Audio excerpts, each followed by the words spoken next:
হাসপাতাল তো তার ঘর। জন আন্দোলনের চাপ যদি বজায় থাকে, তারা ধর্ষক, তারা উৎসাহিত হন।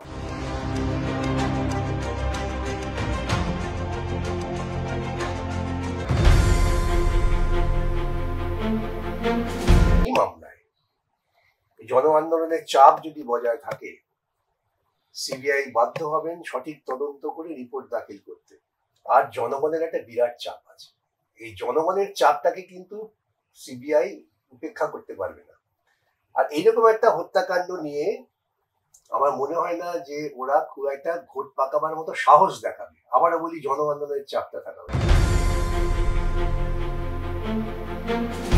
34 বছরে অনেক ঘটনা ঘটেছে, ক্রিমিনাল অফেন্স, তার সঙ্গে পার্টি কর্মীরা যুক্ত। একটা ঘটনা দেখাতে পারবেন না যেখানে প্রশাসন সেই পার্টি কর্মীর পেছনে দাঁড়িয়েছে। আমার কাছে হাজারো উদাহরণ আছে। তার কারণ প্রশাসনের কাছে তারা গেছে, প্রশাসন দূর দূর করে দিয়েছে, বলছে আইনি সাহায্য না। তার আইনি সাহায্যের জন্য আমার কাছে এসেছে। একজন এমপি, আমি নাম করব না, তার ছেলে একটি কেলেঙ্কারিতে যুক্ত হয়ে পড়ে।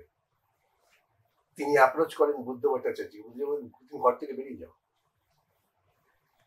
তুমি যাও। আমি শুধু এইটুকু বলতে পারি, আমি বিকাশকে বলে দিতে পারি তোমাকে লিগাল হেল্প দেওয়ার জন্য, নাথিং এলস। ধরুন সুচপুর, এটা কেউ জানে না, সুচপুরে দুই দল কৃষকের মধ্যে লড়াই হয়, জমিদারের অনুগামী কৃষক আর যারা বর্গা অধিকার পেয়েছিলেন, তাতে 11 জন মারা যায়। আজও জেল খাটছেন।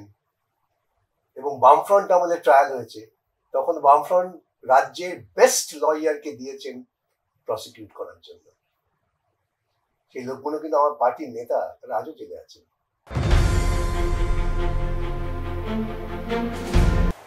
ক্যাবিনেট মিটিং করে চিফ মিনিস্টার ঠিক করলেন যে ইলিগাল অ্যাপয়েন্টমেন্ট যেগুলো হয়েছে, ইলিগাল অ্যাপয়েন্টমেন্ট না, মানে যে appointment which are sold in the market, তাদের চাকরি বজায় রাখার জন্য আমি অতিরিক্ত পোস্ট তৈরি করছি। তার জন্য প্রায় 700 না 800 কোটি টাকা খরচ করা হবে। তাহলে একটা ক্যাবিনেটে বসে যদি চিফ মিনিস্টার এরকম ইলিগাল কাজকে অ্যাপ্রুভাল দেন, আজকে এই যে ভদ্রলোক প্রিন্সিপাল ছিলেন, তিনি নিজে পদত্যাগ করলেন, আন্দোলন যখন হচ্ছে, সকালে পদত্যাগ করলেন, বিকেলে তাকে আরেকটা পোস্টিং দেওয়া হলো। একটা ট্র্যাডিশনাল ফেস্টিভ্যাল, এবং বহু পরিবার তারা দুর্গাপূজাতেই জামা কাপড় কেনে। সারা বছর যদি ছেলে জামা কাপড় পরে থাকে, কিনবে না, দুর্গাপূজায় কিনবে। সেই ধারণা থেকে মানুষ বেরোচ্ছেন, তারা তাদের সওদা করছেন, বাজার করছেন, কিন্তু দেখবেন সেই উন্মাদনা কিন্তু নেই। এটা আমাকে যারা বাজারে যাচ্ছেন তারা এসে বলছে, করে এলাম বটে, কিন্তু সেই রকম আজ পাচ্ছি না। এক ধাক্কায় একটা জিনিসের উপর তো গোটা যুগ যুগ প্রবাহিত ধারণাকে ভেঙে দেওয়া যায় না। কিন্তু এই যে চিন্তাটা হচ্ছে, আপনি চিন্তা করছেন, আমি চিন্তা করছি, যে কিনতে তার মেয়েটা হয়তো বলছে বাবা কি জাস্টিস ফর আরজি কর বলে কিনছে, এই ফিলিংটা কাজ করছে। কিন্তু এই দিয়ে ভাবার কারণ নেই যে উৎসবের সমস্ত হাওয়া তুলে দেবে।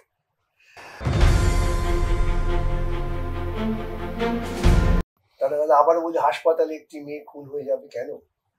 হাসপাতাল তো তার ঘর, যেখানে সে কাজ করে।